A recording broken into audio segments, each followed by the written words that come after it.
Hello there, this is Randy, and this is our gem of the week. Can you guess what this is? It's fluorite. Now, fluorite, also known as fluorspar, is a halide mineral composed of calcium fluoride. Now, we're familiar with the colors like you see here of green, blue, and purple. But it also comes in black, pink, yellow, clear or white, red, orange, and brown. But those are the more rare forms of it.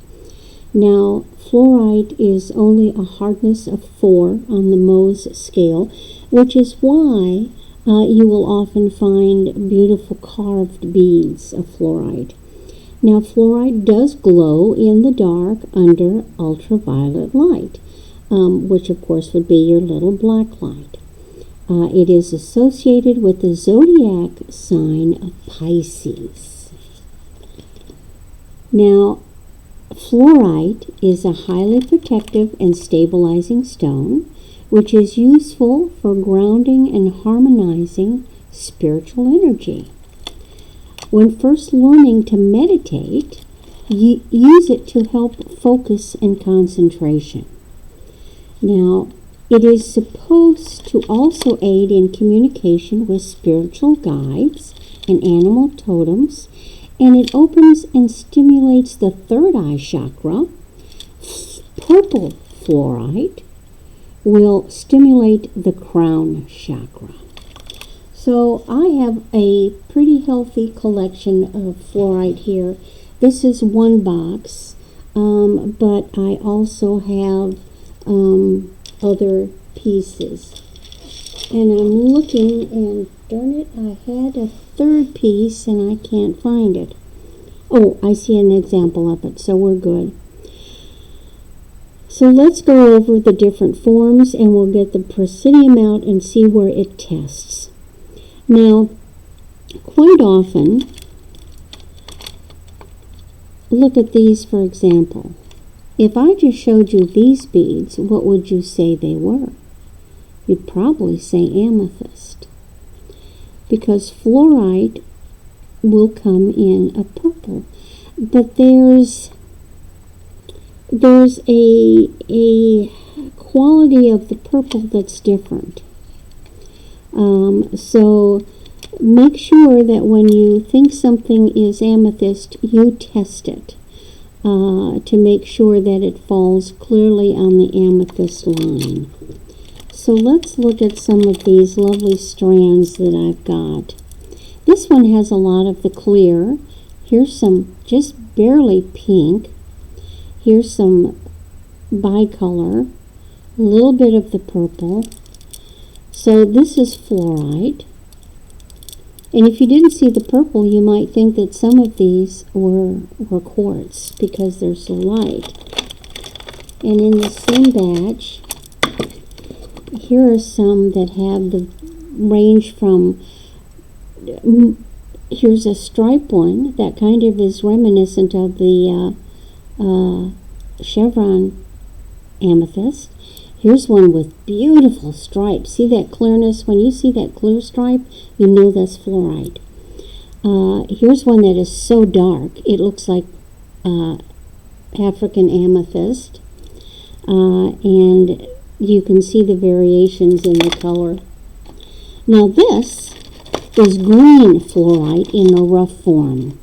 And you can see little touches of the purple. And isn't that neat? I love making jewelry from the rough stones. Now this one over here is the rough stones as well, but here you have the combination with the blue and the green and the purple all together. See, this one right here is almost a blue topaz color. This one has got all three colors. This one down here has got more of the green here and the purple.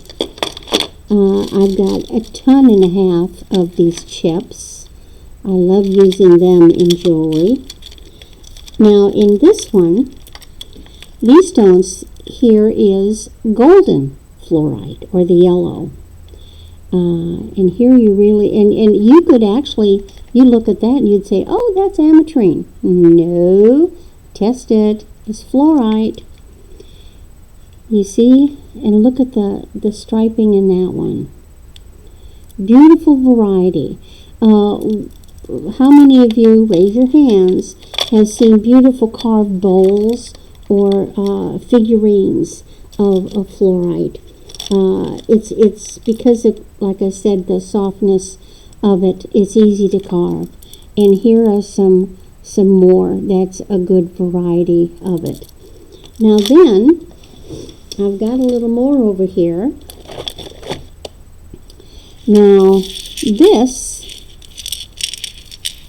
is a necklace that I made from fluorite, and I've knotted it. It is very, very, very long, so that you can put it around your neck and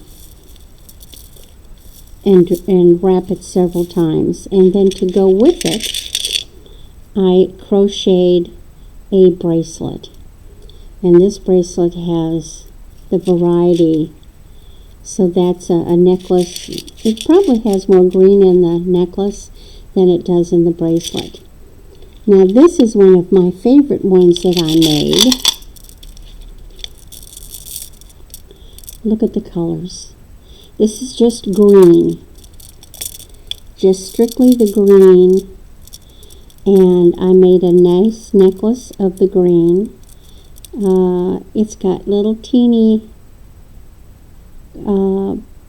Chinese crystals in between, and then the bracelet that is a bangle. And I made this bangle. It's really very simple. Let me kind of squeeze it on. You simply take one very long strand of wire, and you put a specific amount of beads on, and then you see where, let me get it off again, you see where I've wrapped, then loosely wrapped the wire around, and at the end I finish it, and my kitty has come up. You finish it with this little embellishment. I love that set. Then here is more. I'll move those aside. Here are some particularly beautiful fluorite. This one almost has teal in it. These are some really, really rich colors. This is probably a higher grade. Here's some nuggets. Don't they look luscious with the colors? And then here are some more of the loose strands. Okay, so let's see, where does it fall on the presidium? Let's get the presidium in here, and we're going to test some of the different colors so we can see that really well.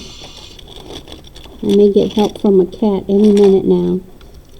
So I'm going to take this, and I'm going to use the big nugget, the rough nugget, and see where it goes. Well, look. Oh, guess what? It hits up on the spinel line. Oh, imagine that. Let's try this one. Well, that one wants to run over to topaz, but look, it falls back. You see that? And it's registering on the topaz line. Well, that doesn't help now, does it? Okay, let's take these down here. Now this one's really purpley. Let's see where it goes. And it runs up in hitting both the spinel and the topaz line, but then it falls down a little bit. Here's one that looks like an ametrine. And look, it goes up high on the spinel and the edge of the topaz. But it seems like most of where it's falling has been in the spinel line. Here's a really dark purple one. And it wants to run right up to topaz but come back down to spinel. Now, it makes me wonder if some of these, let's try this one that has the lighter golden. So it makes me wonder if you've got lighter colors of the pink or some of the pale pinks, I wonder if maybe they are being misidentified as spinel. There it goes. Now, if you saw that you would probably think that was a quartz. You certainly wouldn't identify that as being fluorite. And so when you test it, it's going to say spinel. Now, I'm afraid I can't give you the clear way to identify these unusual colors. I'm laughing because my cat is grabbing one of those trays with the little with the beads on it. Let's go to the purple. And it hits, whoop, there goes. Kitty's helping. And there it goes up to spinel. So I would venture to say that perhaps, now look at this one. This one is just like a pink, okay? Very pale pink. It looks like it's a spinel. And there again up to the spinel line. So that's very interesting. Now you notice the spinel line is the same line as the jade. The jade isn't going to be translucent like this. Okay, there's a different quality that, I'll turn this off. There's a whole different quality that jade has. So, guess what? You just have to learn what fluorite is. And keep in mind that it's possible that if something tests a spinel, it could absolutely be fluorite. Really only somebody GIA trained, like Jason, who has learned to identify the gemstones without the presidium, or a trained GIA jeweler would, and sometimes they have to use the spectroscope, microscope, to look at the crystalline structure and be able to tell the difference. So I would say, even though you educate yourself on fluorite and know how to recognize it, that for some of the color variations, you probably cannot clearly identify them as not being spinel. The only thing I'm noticing is that there tends to be a slightly cloudy. Do you see that? Do you see the slightly cloudiness? Now, I've got some spinel stones. I did a video on loose gemstones. And if you remember, the stones that the presidium had told me were spinel were perfectly clear, completely translucent. And these have a slightly cloudy, almost like a dirty window. I can say that because I've got dirty windows. But maybe that's the way you tell the difference, is there's a slight cloudiness to them and not the clear. But there again, when you get these really high grade like this, you can see there's no cloudiness. They're beautiful, beautiful clear, and especially ones like these green. There's a little bit of cloudiness, but they're pretty clear. And that's why I really love these green ones.